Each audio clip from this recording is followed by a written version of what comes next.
A nossa reflexão de hoje será no texto de Atos, capítulo 3, do verso 24 a 26, que diz o seguinte: De fato, todos os profetas de Samuel em diante, um por um, falaram e predisseram estes dias. E vocês são herdeiros dos profetas e da aliança que Deus fez com os seus antepassados. Ele disse a Abraão: por meio da sua descendência, todos os povos da terra serão abençoados. Tendo Deus ressuscitado o seu servo, enviou-o primeiramente a vocês para abençoá-los, convertendo cada um de vocês das suas maldades. Em casa de ferreiro, o espeto é de pau. Esse dito popular revela uma incoerência, porque o que se espera da casa do ferreiro é que lá o espeto seja de ferro e não de pau. O texto no qual estamos refletindo, ele expõe uma incoerência. Que incoerência é essa?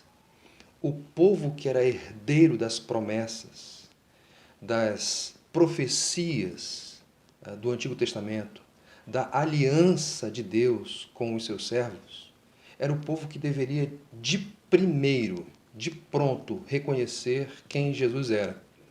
Mas o que aconteceu e o que estava acontecendo é que, ao invés desse povo reconhecer Jesus como sendo Cristo, como sendo o Messias esperado, na verdade, esse povo rejeitou Jesus.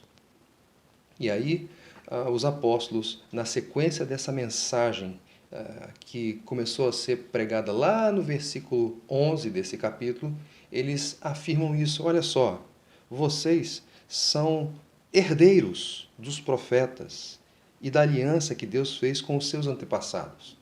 É muito interessante porque os apóstolos afirmam que Deus, ele falou ao seu povo insistentemente, no versículo 24, de fato, todos os profetas de Samuel em diante, um por um, falaram e predisseram estes dias.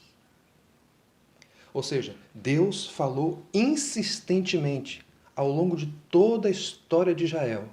Não houve silêncio da parte de Deus com respeito aos dias que eles estavam vivendo. Muito pelo contrário, houve sim predição, houve sim profecia apontando para os fatos que haviam ocorrido. E aí os apóstolos fazem menção à aliança, ao detalhe objetivo e conciso da aliança que Deus fez com Abraão. Por meio da sua descendência, todos os povos da terra serão abençoados.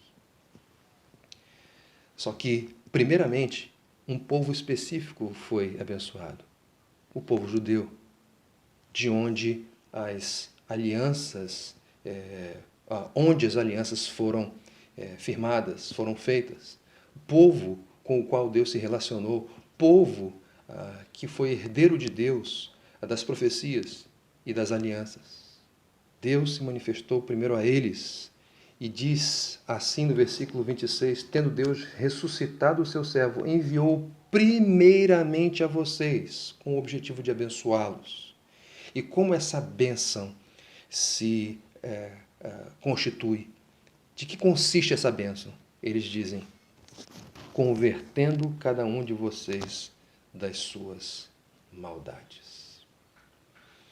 A bênção do Senhor, a maior bênção que Deus pode dar ao seu povo é conversão, perdão dos seus pecados.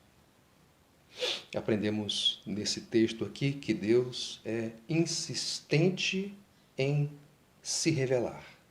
Deus é insistente em expor o seu plano. E também aprendemos que Deus, ele está disposto a nos abençoar com conversão de pecados. Então, se é isso que nós aprendemos nesse texto, nós podemos tomar uma decisão. A decisão de, se Deus, de fato, é insistente em se comunicar, em se revelar, em falar conosco, então podemos e devemos tomar uma decisão, a decisão de ouvi-lo com atenção, a decisão de observarmos as suas palavras, a decisão de levarmos estas palavras com muita seriedade e aplicá-las à nossa vida. Além disso, Deus, como aprendemos aqui, ele se revelou primeiramente para um povo. E esse povo que foi abençoado com a bênção da conversão, propagou esse evangelho para todos os povos, cumprindo aquilo que a aliança com Abraão tinha afirmado. Por meio da sua descendência, todos os povos da terra serão abençoados. Sabe o que isso significa?